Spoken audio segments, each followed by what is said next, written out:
pulso arterial para dormir no es muy frecuente que lo pregunten, pero nos suelen preguntar cosas bastante concretas. Los pulsos arteriales, si uno no tiene tiempo, lo mejor que puede hacer es aprenderse de memoria el tipo de pulso, asociarlo a una patología, pero es interesante que sepáis qué tipo de pulso se produce con cada patología y sobre todo que diferenciemos algunos grupos de pulsos que se parecen y que no tienen mucho que ver. Lo primero que vamos a hacer es recordar los pulsos más importantes que debéis conocer. Podemos englobar un grupo de pulsos que son todos muy similares, que son el pulso Magnus, hipercinético,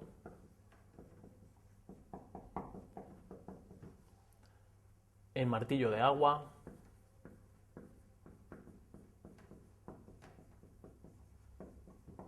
también llamado Zeller. No es difícil pensar lo que sucede con un pulso de este tipo. Los nombres nos lo indican. Magnus, Zeller. ¿Qué indica? Lo que nos está expresando es un pulso que es de mucha amplitud y que es un pulso muy rápido. Es decir, tiene un ascenso y un descenso muy rápido y además de una amplitud mayor de la normal. ¿Cómo puede suceder esto? Solo puede suceder en situaciones en las cuales el ventrículo izquierdo mande mucha sangre hacia la aorta o bien que haya bajas resistencias periféricas o las dos cosas juntas. Las situaciones que no son un problema de corazón y que producen este tipo de pulso son las situaciones hipercinéticas, las situaciones hiperdinâmicas. La anemia, la fiebre, las fístulas arteriovenosas, el embarazo, todas estas situaciones hacen que la sangre circule muy deprisa y por tanto el ventrículo izquierdo se contrae también contra resistencias bajas, como ocurriría también en una sepsis, y eso nos va a dar un pulso Zeller, un pulso Magnus, un pulso hipercinético. Problemas de corazón. La más llamativa para tener un pulso Magnus es la insuficiencia aórtica severa. Pensad que el ventrículo izquierdo está muy lleno por lo que le viene desde la aurícula izquierda, más lo que le viene desde la aorta por el flujo que regurgita en la insuficiencia. Por tanto, tenemos un ventrículo muy lleno, con mucha precarga, y que por la ley de Frank-Starling, cuanta más precarga, más contractilidad, más fuerza hace ese corazón, por tanto hace un pulso de mucha amplitud y un pulso muy rápido. Todo lo contrario ocurre con el llamado pulso parvus tardus. Este pulso, el nombre lo dice, es un pulso pequeño y que además es más prolongado. Debéis asociarlo siempre a la estenosis aórtica. La estenosis aórtica es una obstrucción fija a la salida del ventrículo izquierdo. Cuando esa obstrucción es muy importante, cuando la estenosis es severa, ¿qué ocurre? Que el ventrículo izquierdo, por mucha fuerza que tenga, no va a poder superar bien esa obstrucción y nunca vamos a tener un pulso de amplitud normal. Por eso es pequeño, es parvus. ¿Cómo compensa el corazón si no puede hacer una amplitud normal? Alargando la sístole. Alargando la sístole tenemos el pulso tardus. Parvus tardus, estenosis aórtica severa. No podéis confundir dos grupos de pulsos que son muy semejantes y que no tienen nada que ver. Son, por un lado, el bisferiens con el dícroto. El pulso bisferiens tiene dos ondas del pulso que son sistólicas, dos ondas sistólicas y una diastólica. ¿Cómo ocurre esto? Esto ocurre solo en dos patologías, en la insuficiencia aórtica severa y en la miocardiopatía hipertrófica obstructiva. ¿Qué pasa en la insuficiencia aórtica severa? Recordad que la aorta, la arteria aorta, es elástica. Todo cuerpo elástico, cuando yo lo distiendo, lo que hace como un muelle, cuando yo estiro de ese muelle, el muelle tiende a retraerse.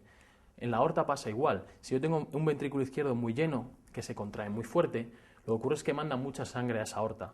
Lo que pasa es que distiende la aorta. Entonces empezaría a mandar ese volumen de sangre y cuando la aorta reacciona y se contrae, nos daría el primer pico sistólico del pulso bisferiens.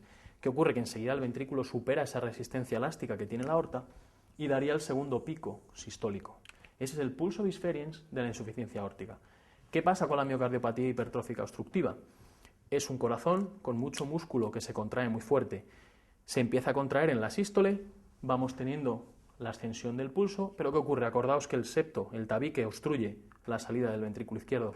Al obstruir tenemos ese primer pico sistólico, pero enseguida el ventrículo izquierdo supera esa obstrucción y tenemos la segunda onda del pulso bisferiens que ocurre en la miocardiopatía hipertrófica obstructiva.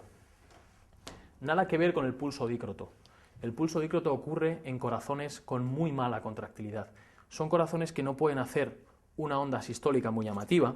Lo que ocurre es que el ascenso es muy pequeño y lo que se marca mucho es la muesca dícrota del pulso. La muesca dícrota es el cierre de la válvula aórtica.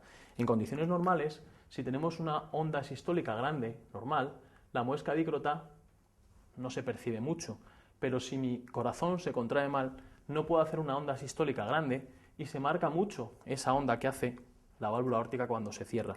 Por tanto, el pulso dícroto tiene un pico sistólico y un pico diastólico, que es la muesca dícrota.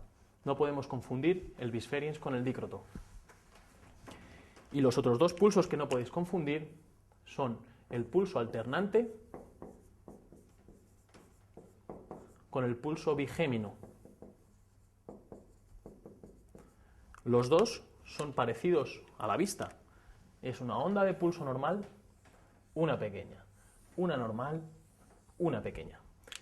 ¿Qué ocurre con el pulso alternante? El pulso alternante ocurre en corazones insuficientes, en corazones que tienen disfunción sistólica. ¿Qué sucede? Cuando el corazón se contrae poco, lógicamente va a dar una onda de pulso pequeña.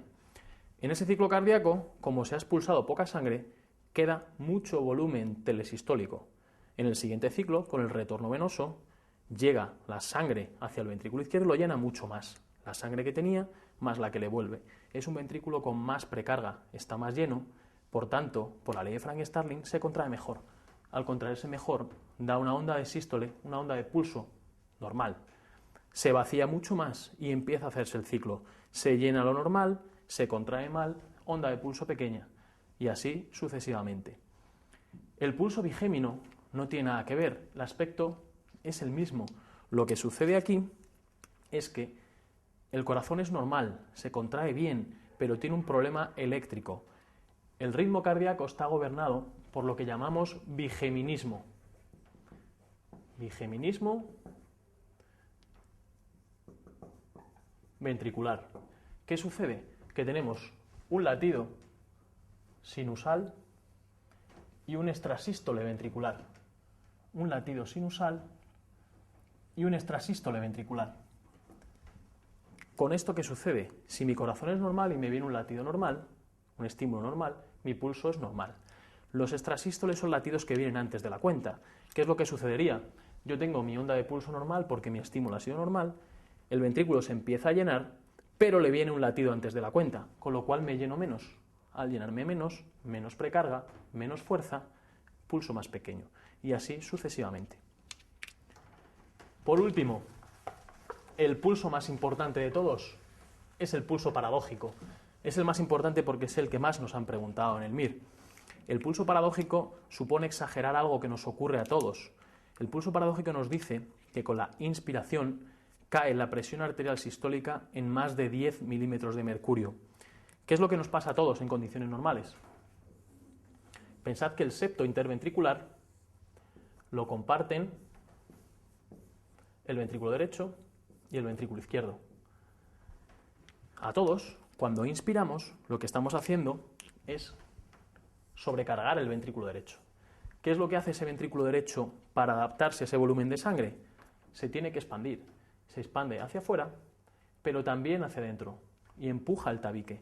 Al empujar el tabique, el ventrículo izquierdo se llena menos. Como se llena menos, menos precarga, menos fuerza, y la tensión arterial a todos nos puede caer un poco con la inspiración, pero eso no suele ser más de 5 milímetros de mercurio o incluso ni se percibe.